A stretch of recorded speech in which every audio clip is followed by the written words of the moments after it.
அனைவருக்கும் வணக்கம். நாங்க சமூக பணி மாணவர்கள்.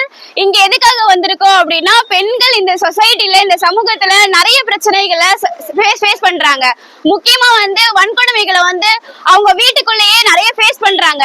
சோ அதுக்காக பெண்கள் அவேரா இருக்கணும் அப்படின்றதுக்காக அவேர்னஸ் ப்ரோக்ராம் பண்றதுக்காக நம்ம இன்னைக்கு பெரும்பாக்கத்துல வந்திருக்கோம். நாளைக்கு நிறைய இடத்துல பண்ணலாம் அப்படின்ட்டு நாங்க முயற்சி எடுத்துட்டு இருக்கோம். அதுக்காக நிறைய கல்லூரி மாணவர்களோட சேர்ந்து நாங்க இந்த விழிப்புணர்வு நிகழ்ச்சியை பண்ணிட்டு இருக்கோம். இந்த பெண்கள் வன்கொடுமை தடுக்கிறதுக்காக ஒரு டோல் ஃப்ரீ நம்பர் இருக்கு, 181. இந்த நம்பர் இருக்கு. இந்த நம்பர் மூலமா அவங்க நிறைய ஆலோசனைகளை எடுக்கலாம். அந்த நம்பருக்கான விழிப்புணர்வு கொடுக்கறதுக்காகவும் தான் நாங்க இங்க வந்திருக்கோம் இன்னைக்கு. சோ பெண்களுக்கு எப்போ அந்த வன்கொடுமையில இருந்து விடுதலை கிடைக்குதோ அப்பதான் நம்ம நாட்டுக்கான விடுதலையா நாங்க நினைக்கிறோம். தேங்க்யூ.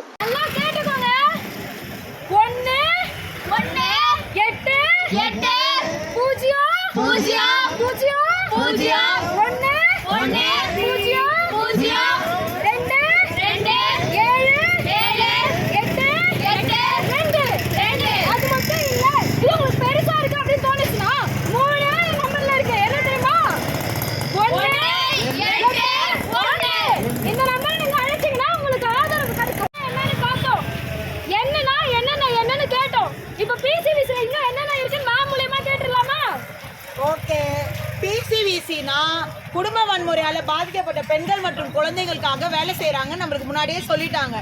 பிசிவிசில என்னென்ன சேவைகள்லாம் செய்வாங்கன்னு தெரிஞ்சுக்கலாமா? 24 மணி நேரமும் 7 நாளும் நீ எப்போ ஃபோன் பண்ணாலும் உங்களுக்கு எடுத்து பேசுறதுக்கு ஒருத்தவங்க இருப்பாங்க. நமக்குள்ள நிறைய டிஸ்டர்பன்ஸ் இருக்கும், தொல்லைகள் இருக்கும், யார்கிட்ட இந்த விஷயத்த சொல்றது தெரியாம இருக்கும். அந்த நேரத்துல அந்த மனக்குமுறல் நேரத்துல பிசிவிசிக்கு நீங்க கால் பண்ணி பேசலாம். உங்களுக்கு ஒரு நல்ல ஃப்ரெண்ட் மாதிரி இருப்பாங்க.